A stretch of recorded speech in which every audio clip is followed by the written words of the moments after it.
In a quiet little village, surrounded by tall mountains and green fields, there stood an old wooden house. The house was not the biggest in the village. Its walls were not freshly painted, and some of its wooden windows had become faded with time. But inside that house lived something far more valuable than anything money could buy. That is memories. And in that house lived a curious 10-year-old girl named Ayla, together with her grandmother, whom she lovingly called Ammi Zainab. Ayla loved her grandmother's house. She loved the smell of fresh bread coming from the kitchen. She loved listening to the rain tapping against the wooden windows. And most of all, she loved exploring the old rooms that seemed to have a hidden story inside every corner. One rainy afternoon, Ammi Zainab decided to clean the oldest room in the house. It was a small room at the back of the house that had not been properly cleaned for many years. Ayla happily joined her. They moved old baskets, folded blankets, dusty books, and heavy wooden chests. Then something strange happened. As Ayla pushed the chest aside, she heard a tiny sound clink. She stopped, she looked around, nothing. She moved the chest again. Clink. This time she knew something was underneath the floor. Ayla carefully examined the wooden boards. One of them looked slightly different from the others. She pushed it with her fingers. The board moved. Her eyes widened. Slowly she lifted it, and underneath the floor was a small hollow space. Inside was a dusty brass key. Ayla picked it up. It was old, very old. The metal was darkened with age, and a tiny flower shaped design was carved into its handle.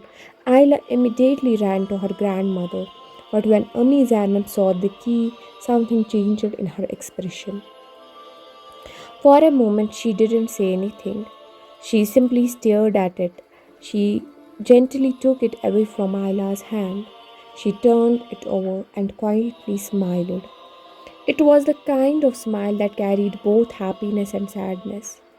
Ayla wanted to know everything, but her grandmother only said that the key belonged to a very old part of the family's past. That answer made Ayla even more curious.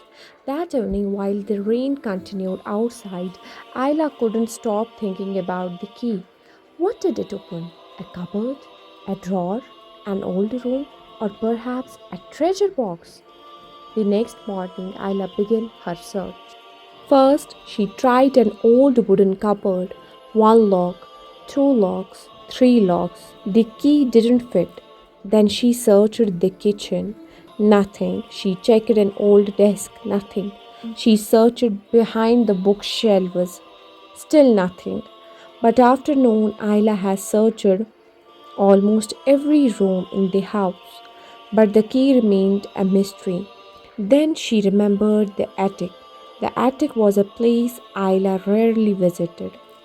It was dark, dusty, and filled with old things that nobody used anymore. She climbed the wooden stairs. Sunlight entered through a tiny window. Ayla searched through old boxes. She found winter blankets, old toys, broken lamps, yellowed photographs, and finally a small wooden trunk. Ayla became excited. The trunk had a tiny lock. She took out the brass key, she inserted it, she turned it, clink, the lock opened. Ayla held her breath. She lifted the lid, but there was no gold, no money, no precious stones, only old pieces of cloth and several photographs. Ayla felt disappointed. Then she noticed one photograph that was different. It showed a young girl standing beside an older woman in front of the same house. Ayla stared at the young girl. Something about her face looked familiar. Very familiar. She took the photograph downstairs. When Ammi Zainab saw it, she became silent. Ayla finally understood the young girl in the photograph was her grandmother. And the older woman beside her was someone Ayla had never met, her great grandmother. Ayla had heard stories about her, but she had never seen her face. That evening, Ammi Zana finally decided to tell the story to Ayla.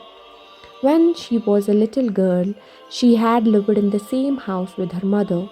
Her mother had taught her many things. She had taught her to be honest, to help people, to be grateful, to be patient, and whenever life became difficult, she reminded her daughter that Allah never forgets the good a person does. But years passed, people grew older, families changed, and many memories slowly disappeared except for one little box.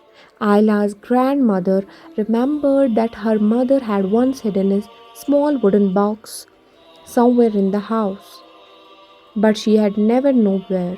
And now, after all these years, Ayla had found the key. The search continued. They looked through the attic again.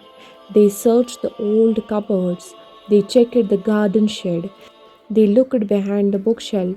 Nothing. Then Ayla remembered something. The brass key had been hidden beneath the floor of the oldest room.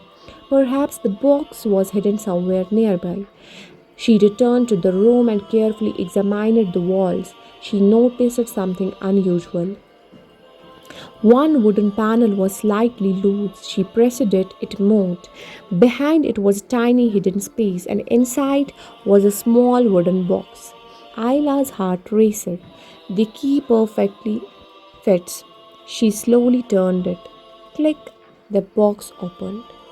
Inside were only a few things: an old handwritten letter, a small piece of jewelry, a childhood drawing, and another photograph. There was no treasure.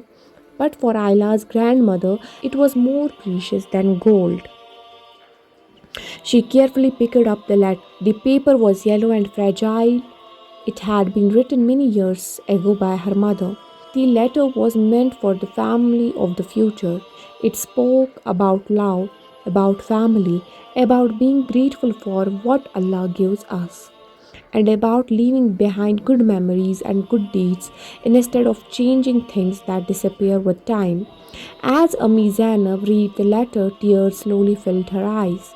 Ayla sat beside her. For the first time, Ayla understood why her grandmother had smiled when she saw the key. The key had not simply opened a box, it had opened a door into her grandmother's childhood, a door into a time that Ayla had never known, a time when her grandmother was just a little girl.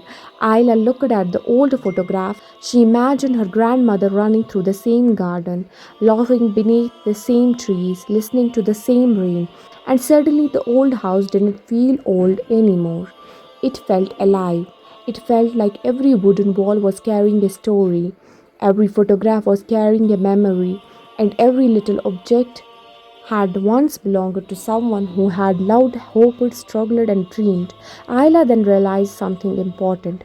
She had spent 2 days searching for a treasure, but the real treasure had been there all along. It was family, it was memory, it was love, it was the good that people leave behind. That night, Ayla brought out a small empty box. She placed inside it a drawing she had made that day.